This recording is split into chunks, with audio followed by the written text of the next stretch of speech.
నమస్తే, welcome to 99 TV. Frankly with Telakapalli గారి షోకి స్వాగతం. నమస్తే తెలకపల్లి గారు. పులివెందులంటే ఒక నమ్మకం, పులివెందులంటే ఒక విశ్వాసం, పులివెందులంటే వైఎస్ఆర్ వారసులు, పులివెందుల కల్చర్ అంటే మంచి చేయటం. ఇవాళ మొత్తానికి పులివెందులను బ్రాండింగ్ చేయటం మీద ముఖ్యమంత్రి జగన్మోహన్ రెడ్డి గారు చాలా ఎక్కువ కాన్సన్ట్రేట్ చేసినట్టు కనిపిస్తోంది ఆయన స్పీచ్లో.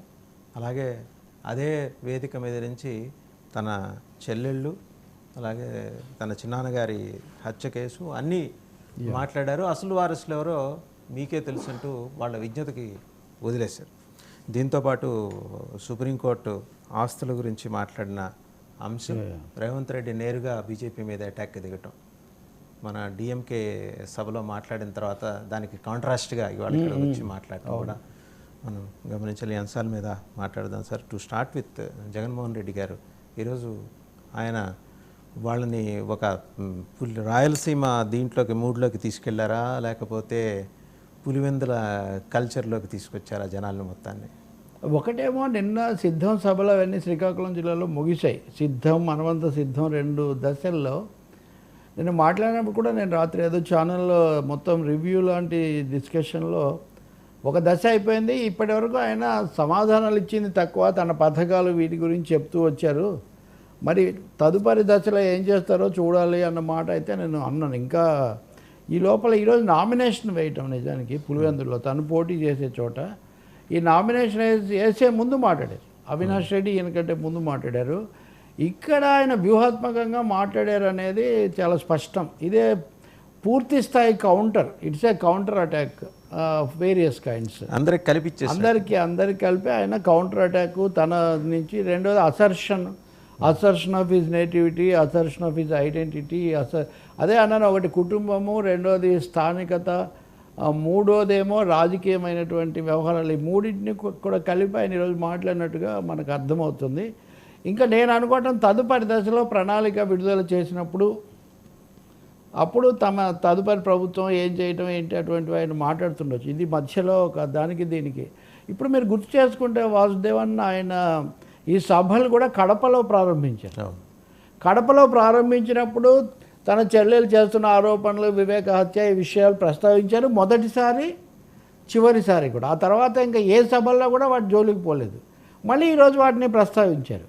ఈ మధ్యలో న్యాయస్థానం నిజానికి దీని మీద ఎక్కువ మాట్లాడకూడదని చెప్పినా అందరూ కంటిన్యూ చేశారు. లాస్ట్ టైం కంటిన్యూ చేశారు, ఇప్పుడు చేశారు. సో ఇదంతా అవుతున్నప్పుడు సమాధానం చెప్పడం అని భావించుండొచ్చు. ఇంకొకటేమో జగన్కు, వైసీపీకి రాయలసీమలో అత్యధిక స్థానాలు వస్తాయి అని ఒక లెక్కలు సాగుతున్నప్పుడు ఆయన ఫోకస్ రాయలసీమ. అంటే రాయలసీమ పులివెందులను పులివెందుల అంటే చాలా చెడ్డ పేరు అన్నట్టుగా వాళ్ళందరూ మన మీద దుష్ప్రచారం చేస్తున్నారు. నిజానికి పులివెందులు అంటే మాటకు నిలబడుతుంది, దీనికి వైఎస్ రాజశేఖర రెడ్డి ప్రతినిధిగా ఉన్నారన్న పద్ధతిలో ఆయన సన్ ఆఫ్ ది సాయిల్ అంటారు చూడండి, ఒక భూమిపుత్రుడి నినాదం తీసుకున్నారు. ఒకటండి, ఇక్కడ వీళ్ళందరూ జగన్ అయినా, లేకపోతే రేవంత్ రెడ్డి అయినా, లేకపోతే బీహార్లో తేజస్వి యాదవ్ అయినా, బీఆర్ఎస్లో కేటీఆర్ అయినా, వీళ్ళందరూ యువ నాయకులు అండి. ఇప్పుడు వీళ్ళని సైకోలు, వీళ్ళు మనుషులు కాదు, వీళ్ళకి తెలియదు, అది ఇదని రాజకీయ వైరం ఉండొచ్చు. కానీ వాళ్ళు ఏదో వ్యూహాత్మకంగా దీని ప్రకారం వెళ్తారనేది గుర్తించకుండా ఎప్పుడు తెలివైన రాజకీయ పక్షాలు, రాజకీయ పార్టీ నాయకులు ప్రత్యర్థులను చులకన చేయడం వల్ల వాళ్ళకే నష్టం. ప్రత్యర్థులను సరిగ్గా అంచనా వేసి ఎదుర్కోవటం ముఖ్యం. అంటే ఈరోజు జగన్ ప్రసంగం చూస్తే అంటుంటే నాకు ఒకటి గుర్తొస్తుంది సార్. A1 A2 అని 15 ఏళ్ల పాటు అన్నారు. ఇవాళ కిక్కును మనకుండా ఉండే పరిస్థితి, ఎందుకంటే వాళ్ళు కూడా A1 A2గా ఉన్నారు కదా. అది ఉంది. అది నిన్న కూడా నేను చెప్పా కదా, బెయిల్ మీద వచ్చారంటే మీరు కూడా బెయిల్ మీదే ఉన్నారు కదా అని ఆ మీడియాలో అడగరు కాబట్టి, ఈ మీడియాలో వీడు దాన్ని అడగరు కాబట్టి చలమని అయిపోయింది. కానీ బట్ ఈరోజు జగన్ అది కూడా ప్రస్తావించారు.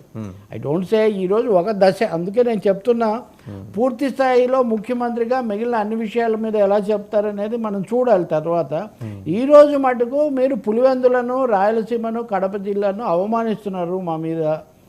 పులివెందుల మార్క్ అని, పులివెందుల నుంచి వచ్చారని ఇటువంటివి అంటున్నారు. పులివెందుల అంటే ఈరోజు ఏపీలో ఊరూరా కూడా తెలుసు, మనల్ని అభిమానించేవాళ్ళు లక్షల మంది ఉన్నారు. ఇది ఎక్కువ భాగం వైఎస్ రాజశేఖర రెడ్డి, వైఎస్ జగన్మోహన్ రెడ్డి కూడా కలుపుకున్నాడు ఈరోజు. మీరు ఇన్ని సభల్లో రాజశేఖర రెడ్డి పేరు ఎక్కడ తీసుకోలేదు మీరు చూస్తే. కాబట్టి ఆయన రాజశేఖర రెడ్డిని ప్రశంసించిన, వివేకానంద రెడ్డి గురించి చెప్పిన, తన గురించి చెప్పిన, పులివెందుల, రాయలసీమ అన్న ఇవన్నీ కూడా ఒక విధంగా దాంతో తనకున్న ఐడెంటిఫై కావటము. రెండవది కౌంటర్ చేయడము, మూడవది ఏమో వాళ్ళ వ్యూహాలు ఇలా ఉంటాయని హెచ్చరించడం, ఇవన్నీ కూడా పెట్టుకొని మాట్లాడినట్టు కనిపిస్తుంది.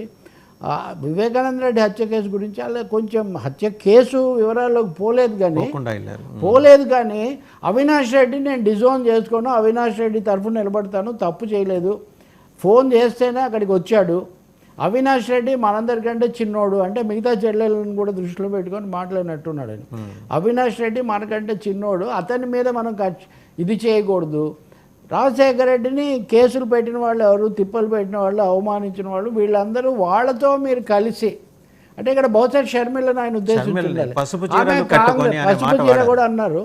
ఆమె కాంగ్రెస్లో కలిశారు కాబట్టి, పసుపు అంటే తెలుగుదేశం కాబట్టి, అంటే రాజశేఖర రెడ్డిని కేసుల్లో పెట్టి ఇవన్నీ చేసింది కాంగ్రెస్ తెలుగుదేశం అయితే మీరు వాళ్ళల్లో కలిసి వాళ్ళకు వారసులు ఎలా అవుతారు, నేను వారసుని, నేను ప్రభుత్వాన్ని కొనసాగిస్తున్నాను ఇట్లాంటి. కాబట్టి ఈ విధంగా ఫ్యామిలీ ఐడెంటిటీని, రెండోది పులివెందుల వాళ్ళకు మాటకు నిలబడడం తెలుసు, ఇంకోటి తెలుసు, అలా కడప, వైఎస్ఆర్ జిల్లా, తర్వాత రాయలసీమ. సో ఇది ఒక స్కెచ్ ఏమనాలంటే అసర్షన్ ఒకటి, డిఫెన్స్ అఫెన్స్తో defence, offence is best form of defence అని. మూడవది నేనేం భయపడట్లేదు, నేను కౌంటర్ అటాక్ చేస్తున్నానే కానీ మీరేదో అన్నారని నేను తగ్గడం లేదు, ఇవన్నీ చెప్పడానికి ఆయన గట్టిగా సిద్ధం నిజానికి ఈరోజు సిద్ధం కనిపిస్తుంది. ఇది మళ్ళీ బహుశా తర్వాత మాట్లాడ్డా ఆయన. ఐఎమ్ నాట్ సింప్లీ ఇది రాజశేఖర రెడ్డి కుమారుడినే కాదు అనే చెప్పడం కోసం ఆయన అన్ని పథకాలు జగనన్న పథకాలు ఎక్కువ భాగం, ఒకటో రెండో మినహాయిస్తే. కాబట్టి ఆయన యాత్రలో వెళ్తే ఆయన వ్యూహంలో ఈరోజు ముఖ్యమైనదనే చెప్పాలి. నాకు తెలిసి ఆయన ప్రసంగం అయిన సమయాన్ని కాసేపటికే వివేకానంద రెడ్డి భార్య, సౌభాగ్యం అనుకుంటా ఆమె పేరు, ఆమె ఆయన్ని ఉద్దేశించి రాసిన బహిరంగ లేఖ మీడియాలో స్క్రోలింగ్ వస్తుంది. అప్పటికే మీరు చెల్లెలనే నువ్వు అవమానిస్తావా ఈ పద్ధతిలో, వాళ్ళు వారసులు కాదు, వాళ్ళు అటువైపు చేరారనేది ఈయన దాడి. ఆ దత్తపుత్రుడు, ఇప్పుడు మీరు ఒక జాబితా ఉంటుంది కదా ఆయన దగ్గర, ఆ దత్తపుత్రుడు అని ఎందుకంటారు, ఎవరినంటారు అందరికి తెలుసు, కానీ ఆయన అది మార్చుకోవడానికి మీడియా సంస్థలు సిద్ధంగా లేరు. వాటికి ఇప్పుడు వదినమ్మ అనే ఆమెను, అంటే పురంధేశ్వరి కలిపారు, బీజేపీ కూటమి అన్నారు. ఇంకొకటి కూడా నేను గమనించాను, హోదాను కాంగ్రెస్ తుంగలో తొక్కిందన్నాడు. ఇది కూడా ఒకటి. నిజానికి బీజేపీ ఇవ్వలేదనేది కదా, ప్రభుత్వం ఏర్పడినప్పటి నుంచి, రాష్ట్రం ఏర్పడినప్పటి నుంచి, కానీ ముందే కాంగ్రెస్ అందులో పెట్టలేదు అన్న బీజేపీ వాదన ఒకటి ఉంది.